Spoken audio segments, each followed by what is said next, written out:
Now, from Wish TV, your local news source, this is All Indiana Politics.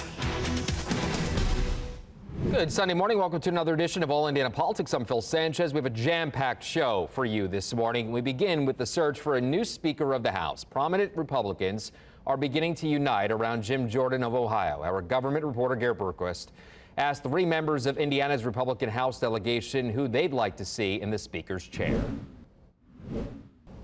Joining us now is Congresswoman Victoria Spartz. Congresswoman, welcome back to the program. Thank you for having me.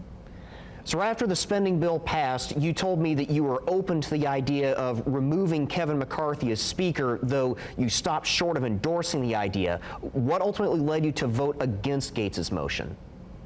Well, listen, I fought to have that rule because ruled motion to vacate that existed for over 100 years and was taken out by Speaker Pelosi to be a queen.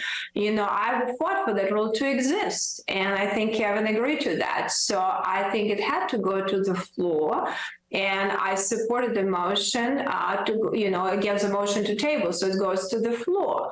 But then after conversation with Kevin, I truly believe, he started realizing and become really understanding that we need to deliver on things that were important. So I was willing to give him a chance, and I thought, he might be now productive Speaker to be able to do things like that. But unfortunately, some of my colleagues, felt that was, too late, and they didn't have trust. And that's what pure accountability is, when you're willing to hold your own party accountable, not just the other side. So far, at least 2 to 4 people have said they'll run for Speaker, and they include Jim Jordan and Majority Leader Steve Scalise. Right now, are you endorsing anyone? No, I'm going to stay open-minded. Both of them met qualifications with good human beings. I think for me it's very important that people do have good heart and care. I think both of them are good people. But then I'm going to listen to them and how they're going to deliver, because it's going to be a very difficult group of people to govern. You have to deal with the other side, and you have to be strategic and smart. But I think it's important for me to deliver now, not, talk about next Congress, 5 Congresses later. What can we do for the American people this year? Let's now turn to Congressman Jim Banks. Congressman, thanks for joining us today. Hey, good to be with you. So you've endorsed Jim Jordan for Speaker. Why is he your pick? Well, it's my sense that we have to do something different. Obviously, what happened with ousting the Speaker a couple of days ago, we can't just keep recycling the same people and elevating the same people over and over again. We have to do something different. We need a better communicator. We need a bolder leader. We need someone who can rally and unify the Republican Party in the House. And that person, to me, is obviously Jim Jordan. He's always the leader of any key conservative battle or fight on Capitol Hill over the past dozen or so years. He's been there. And when I look at all of the members of my conference, many people who I respect, it's just clear to me that Jim Jordan is the best person for this time to bring our party together and march us forward. In the span of a few days, we very nearly had a government shutdown, and now we don't have a Speaker. Can the American people trust the Republican Party to run the country? Well, I hope so. We'll see over the next few days if we can work this out. This is an internal fight among Republicans, a family matter, if you will, that we need a Speaker of the House that all Republicans in the conference can trust and know that they have the best interest in mind of moving our agenda forward and sticking to our conservative principles. That's why I support Jim Jordan for Speaker, because he's that trusted, proven conservative leader. So we've got to pick up the pieces, and this is history, but it's ugly history. And Republicans have a duty here to our country to pick up the pieces, get a new Speaker in place as soon as possible, and then move forward and focus on what matters most, which is is fighting for this great country. And that's what we're here to do, and that's what I'm committed to do, and I think we need to get this resolved quickly so we can do that. Congressman Jim Banks, thanks for joining us. Thank you. We now bring in Congressman Rudy Yoakum. Congressman, thank you for joining us. Thank you for having me. Right now, are you endorsing anyone? So not endorsing anyone at this point. 3 people have reached out to me to seek my support for Speaker of the House, and we're carefully considering each one of those. We are in a position right now, we've got a bit of an embarrassment of riches on the Republican side. Any one of these folks would do a phenomenal job of leading our conference and leading the House of Representatives and getting us back to the business that the people of the 2nd District sent me here to do, which is to do things like secure the border, lower inflation, and hold the Biden administration accountable. What will you be looking for before you decide who you're going to vote for as Speaker? Well, I want someone that will bring our conference together. In order to become Speaker of the House, you're going to have to get to 218 votes on the floor. And so what I'm looking for is someone that can bring our conference together, heal the conference, unify us, and go forward and get back to the business of the people. You serve on the House Budget Committee. How does the lack of a speaker hamstring efforts to fund the government after November 17th? Well, as of this moment in time, we have a Speaker pro tem. And really the only power that the Speaker pro tem, Patrick McHenry, has is to convene the Congress for the purpose of electing a Speaker. We cannot bring legislation to the floor right now to fund the government, to pass continuing appropriations bills, and we've passed 4, we have 8 more to go. All of that business and all of that momentum is stopped until we elect a Speaker of the House. And that's why I voted against the motion to vacate.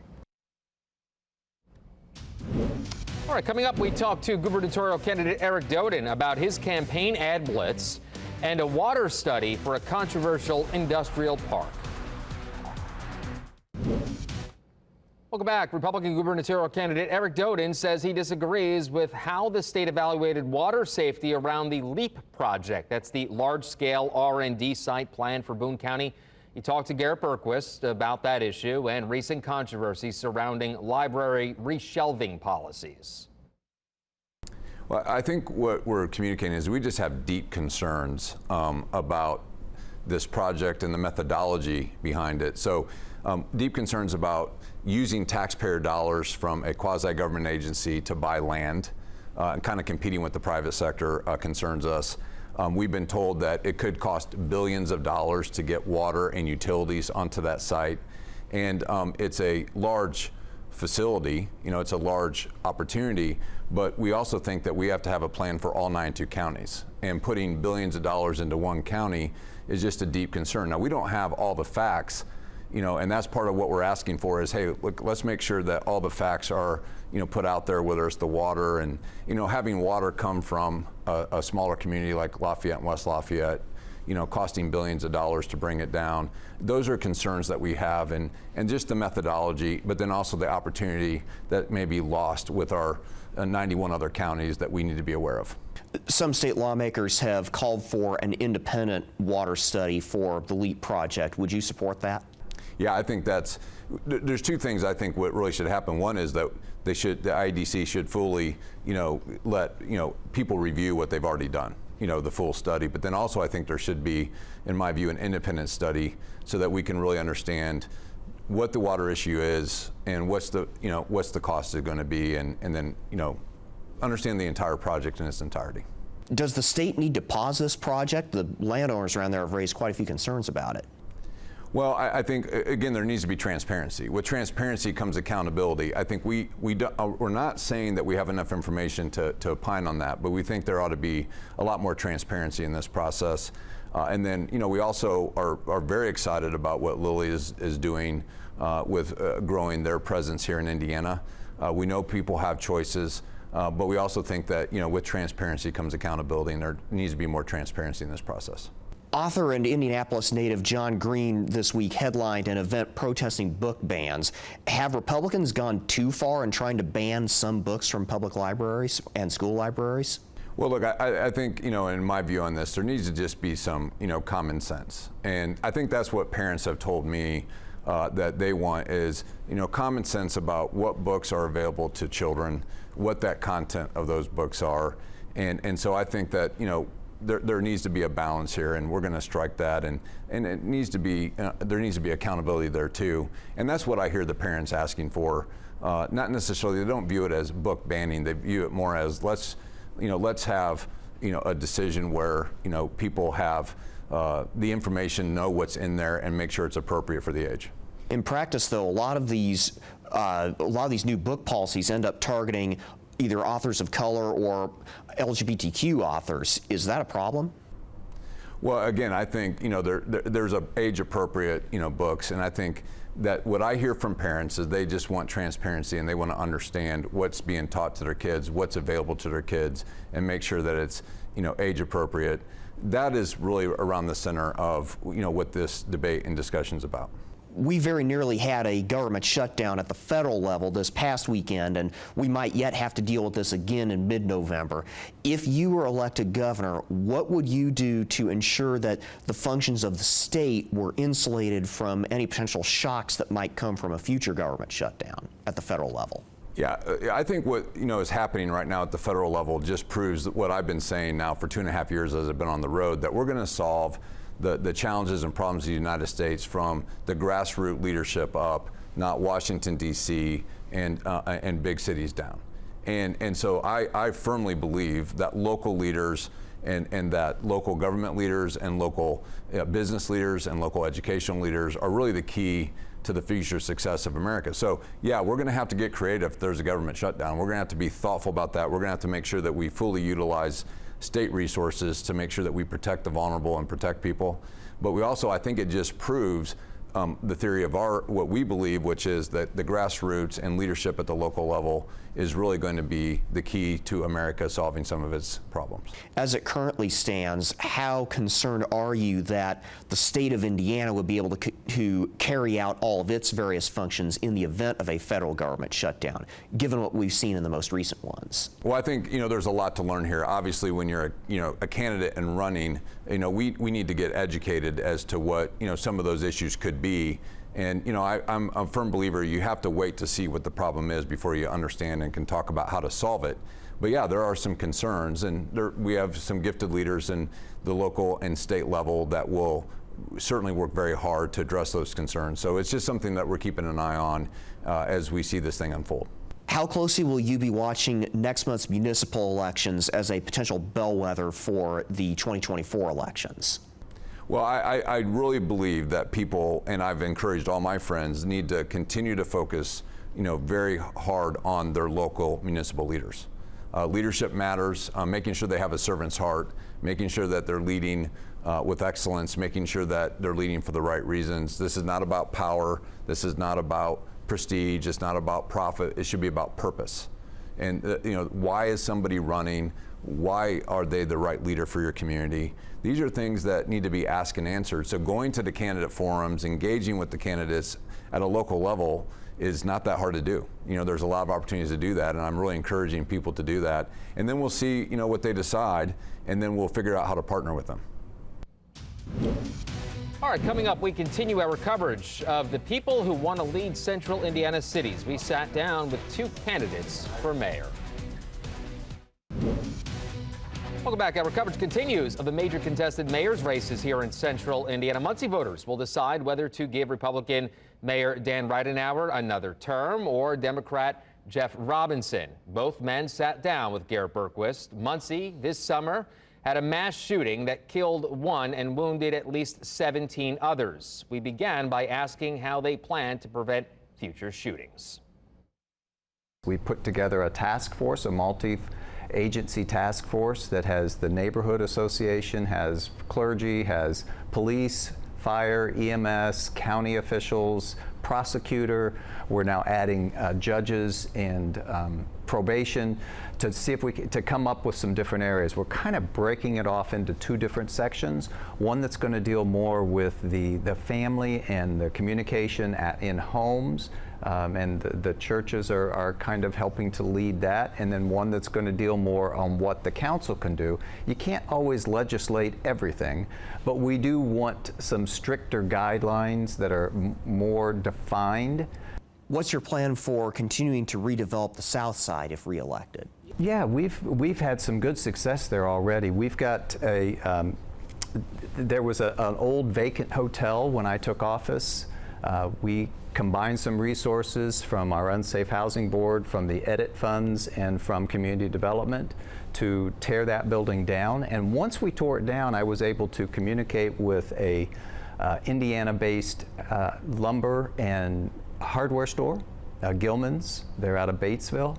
And we were able to bring them to that location. They've since built a multi-million-dollar facility on that particular space.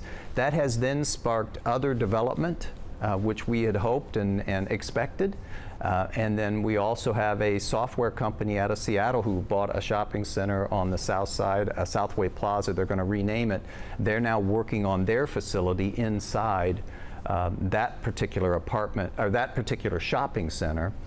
And they've added a tenant. They had some HVAC problems and difficulty getting some of the supplies in, but it is moving forward quickly now. You've made housing development a priority. What are some strategies you want to pursue to ensure that housing is both available and affordable? We've had 4 different low income-based tax credits from the state approved thus far. One of those is complete, 2 are under construction right now, and they're building individual houses on 61 different places throughout the city. So it's giving investment in neighborhoods that have been struggling, and it's providing a nice housing option for those. So we're going to continue that effort. We do have some momentum now. We have a lot of people reaching out, so we may be able to taper that down a little bit and use some resources in another area, but we know that housing is important. What makes you the best candidate for this job? I think my experience, I mean, I was a regional VP not only with my previous employer before being mayor, but I was over 5 counties, multiple locations, had well over 100 employees. I have experience dealing with people, and I have experience letting people, department heads do their jobs and just providing them with whatever support and or guidance they need. We have to get more proactive. We need to go more towards community policing. We need to be strategic in how we police our community, knowing where the hot spots are in our community, where crime is highest. We need to target those areas. We need to bring in youth. You know, the current administration has put together a task force to look at ways to do things. You know, we need to not only do that, but we need to have a youth task force. You know, a lot of the crime being committed, not just in Muncie, but elsewhere, are being committed by young people. It's tough in the state of Indiana when you have permitless carry. Everyone is carrying guns, and what we see is more people are willing to use those guns. So it's not just one thing that you do to fix that, it's a collection of things that you do to fix that. And what we need to do primarily is bring in experts, put experts around the table, look at other cities, see what other cities are doing that has worked. You've made infrastructure a major part of your campaign. You've called for repaving 82 miles of roads and adding ADA curb cuts. How do you plan to do that without raising taxes? Well, it's quite simple. You know, we have every city in the state of Indiana has what's called economic development income tax funds. The city of Muncie brings in about $4.5 million of EDIT funds, some of which is encumbered long-term through bonds and other obligations. But, you know, we intend to we'll take out the bond. It'll be a $25 million bond over the course of 20 years. The average payment, or the annual payment, will be about $1.9 million a year. We'll pay that back using primarily a pledge of those EDIT funds that I just spoke about, but also local road and street tax. Local road and street, as well as wheel tax distributions, a small portion of each will also go back to helping to repay that bond.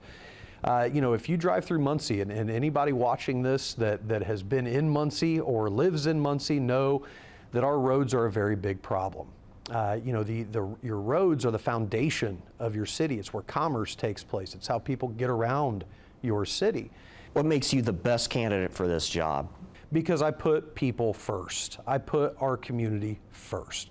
I understand that making decisions for the betterment of our community sometimes is a tough decision. I'm willing to make those tough decisions without care about re-election. I'm somebody that believes that if you do the job and you do it right, re-election takes care of itself. You don't need to be laser focused on your own re-election, right? I also think I'm the better person for the job because I understand the struggles that our citizens face. I've been there. I've had those struggles. You know, I've lived paycheck to paycheck, barely scraping by, giving plasma to make utility payments. I've been there. I understand. Take All Indiana Politics on the go with you. Download our podcast now. Part of the All Indiana Podcast Network and allindianapodcastnetwork.com. Thank you. you for joining us for All Indiana Politics this week. We'll be back here next Sunday morning at 9:30. You can also find our brand new All Indiana Politics podcast. It's part of the All Indiana Podcast Network at wishtv.com.